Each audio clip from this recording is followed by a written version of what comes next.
Hello, my name is Rebecca Boyd. Today I'm going to introduce you Country Bunny and the Little Gold Shoes. Written by DeBose Hayward. Pictures by Marjorie Hack.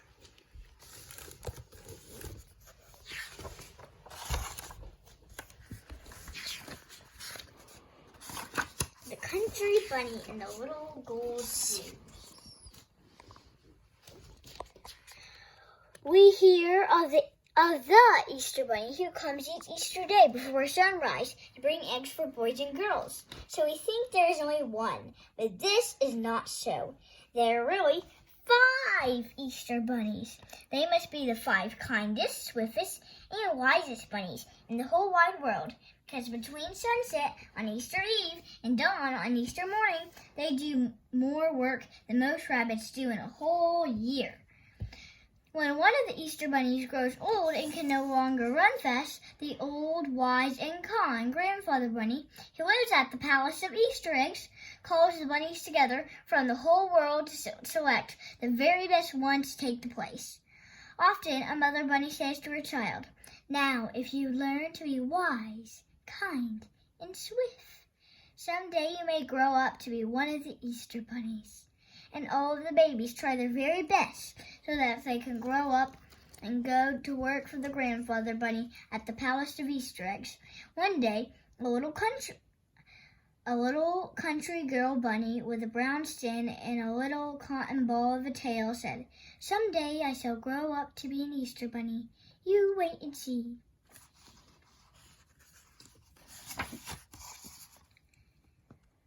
Then all of the big white bunnies who lived in fine houses and the jackrabbits with long legs who can run so fast laughed at the little cottontail and told her to go back to the country and eat a carrot.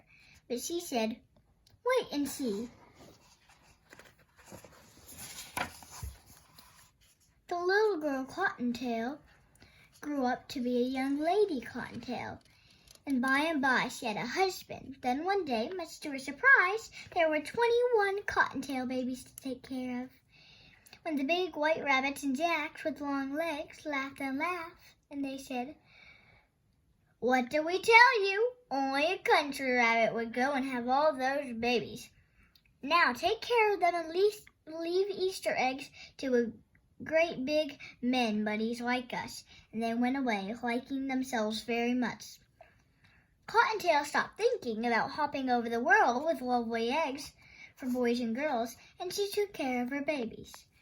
And one day, when her children stopped being babies and were little girl and boy bunnies, she called them to her and said, "Now we're going to have some fun." Then, to 2 of them she gave little brooms and showed them how to sweep out the cottage. And 2 she taught how to make beds.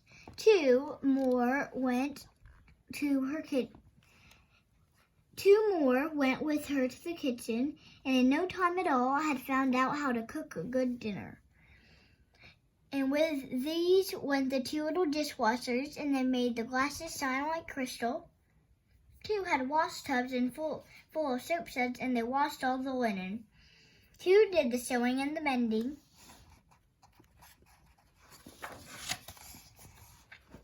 2 who had sweet voices, who were taught to sing, and 2 more to dance, and these amused all the others while their work so that they were gay and happy. 2 others were soon digging in the garden. 2 she gave paints and crayons so they could make pretty pictures for the walls. And when Mother Cottontail had given out all of the cats, she looked around, and there was one little boy bunny left. He was sad and lonely. Then Mother Cottontail said to him, "You are the most polite of all my children, so I shall make you the keeper of my chair. And whenever I come to dinner, you shall seat me politely at the table." Then one day, when the little rabbits were half grown up, she heard a great talk among the wood rabbits. And when she asked what it was about, they said, "Haven't you heard? One of the 5 Easter bunnies has grown too slow. And we are all going to the Palace of Easter Eggs to see old grandfather to pick out a new one to take his place."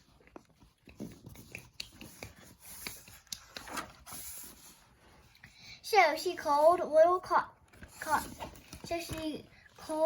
cottontails, and they all set off to the palace to see the fun.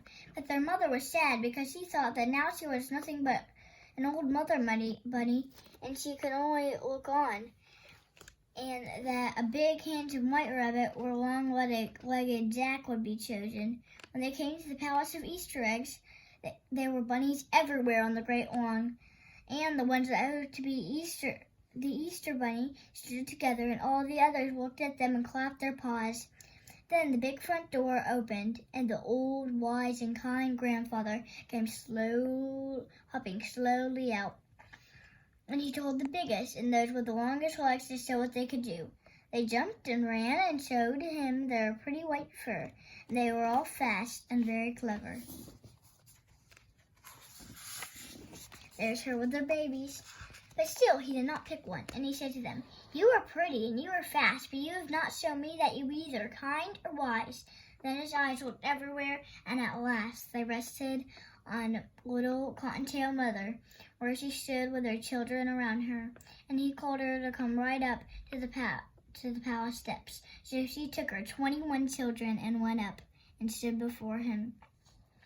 And when he spoke, his voice was so kind that she was not frightened at all, and he said, "What a large family you have, my dear. I suppose they take all of your time." But she said, "When they were babies, that was so, but now they are so well trained that they do most of the work for me." "Ah," he said, smiling, "you must be very wise to train so many children so well. But then tell me, do they always look so happy, and do they always hold their ears up so prettily?" "Indeed they do," she answered. "We never have a tear or cross word in our little country cottage, and if I do say so myself, they do carry their ears better than most bunnies." "Then," he said, patting the nearest bunny on the head, "you must be very kind indeed to have such a happy home. It is too bad that you have no time to run and grow swift, as I might then have you made my 5th Easter bunny." And at that, Mother Cottontail started to laugh, and then she whispered to the little bunnies, and every rabbit on the lawn looked to see what would happen, and the old grandfather leaned forward to watch. Suddenly, all of her 21 children raced away, and Cottontail dashed after them, and in no time at all, she had them all back again in front of the palace. Then the old, kind, wise grandfather bunny said, "I see that you are swift also. It's too bad you cannot go to carry my eggs because you will have to stay at home to take care of your children."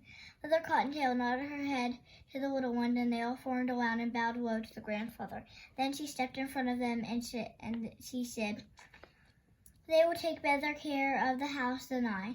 Then she called them up 2 by 2, and as she put her hands on the heads of each pair, she said, "These are my sweepers. They keep the cottage as clean as your hand.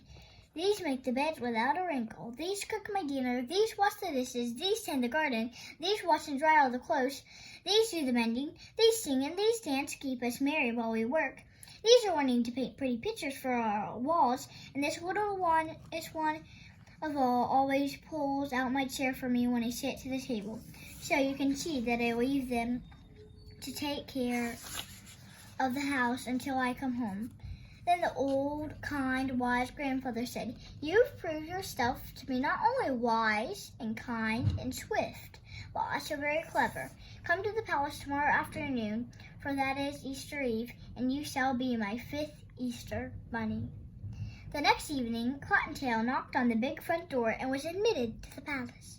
There she stood in her funny country clothes, but none of the other 4 Easter bunnies laughed, for they were wise and kind and knew better. They showed her all over the palace, from room to room, all piled high with eggs of gold and silver, and eggs that glitter like snow, chocolate eggs, marshmallow eggs, eggs for rich children and eggs for poor children, for children who were sick and children who were well, all over the world. There's all the eggs in different piles. As soon as it was dark enough for the children to be asleep all over the world, the old, wise, kind grandfather gave the word, and the 5 bunnies set to work as fast as they could. First one, then another would take up a large egg or a pretty little basket, and in a single hop would be out of the palace and away out of sight. Then, in a moment, he would be back again, but before you could say Jack Robinson, he would have whisked away again. Slowly the night wore away, and the bunnies began to look tired as they kept returning for more and more eggs. And in the palace, the glittering piles grew smaller and smaller.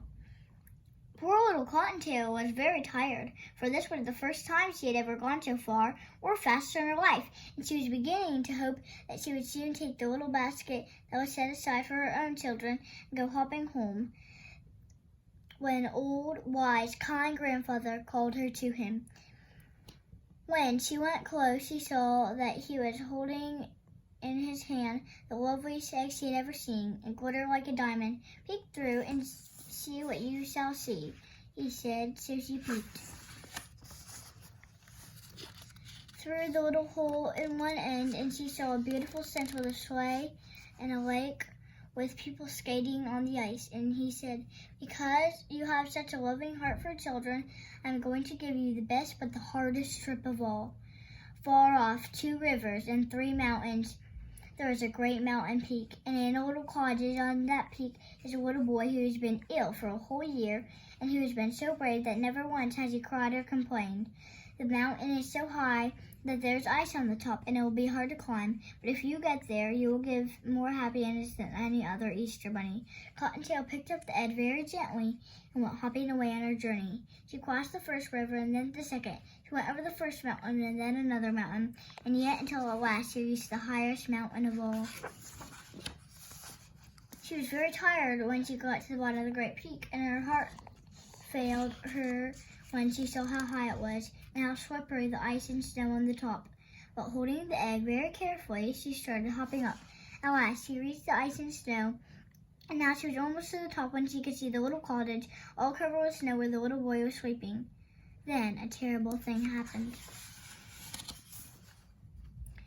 Her foot slipped, and down she came. Downward she flew into the snowdrift, and she let the ice and snow rolling and bouncing against the stone. She felt like the air getting warmer.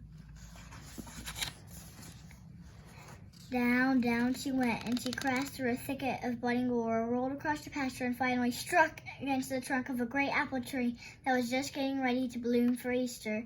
And there she lay, with the egg safely clutched in her paw, but with a great pain in her leg. She tried to rise again, but she saw a lovely pink light in the sky. She knew that in a few minutes more it would be day, and the little boy would be sad if he did not get his egg to him. But the pain was so bad she fell down. Then she felt something touch her shoulder, and she looked up. And there, right before her, way off there in the distant land, was old, wise, kind Grandfather Bunny. And he smiled at her, and he said, you are not only the wise and kind and swift, but you are also the bravest of all the bunnies, and I shall make you my very own gold shoe Easter bunny. And he reached over, and she saw that for the first time he was holding a pair of tiny gold shoes in his hand. And he bent down and put them on her feet. Suddenly all the pain left her leg, and she stood up and picked up the precious egg. Then, before she knew what was happening, she felt a sudden motion, and she found herself flying high in the air. Over the pasture she flew, over the laurel, over the stones, until at last, when she landed, she looked back and saw that one single jump had carried her halfway up the mountain. Then he jumped once again, and there she looked happy. And there she was at the cottage door. Quickly she squeezed through the tiny crack that had been left open, just in case the bunny did come all the way, and in the hand of the beautiful sleeping boy she placed the egg. Then, just as Easter morning rose over the edge of the world, she jumped quickly back to the palace, where she found her little basket for her own little bunnies, and went hopping back home to give them a happy Easter. Mother Cottontail found that the garden was tended, and sure enough, just as she had said, everything was in order. The floors were swept, and there were 2 lovely new pictures painted and hanging on the wall. The dishes were washed and sewn in the cupboard. The clothes were washed and mended and nicely hung away. And her 21 little children were all sound asleep in their little beds. And it looks like there's 4 in each bed.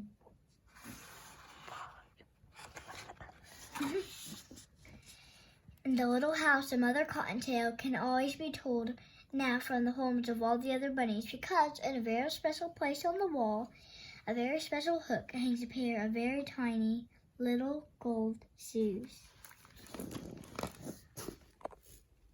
I hope you enjoyed the book today, The Country Bunny and the Little Gold Shoes.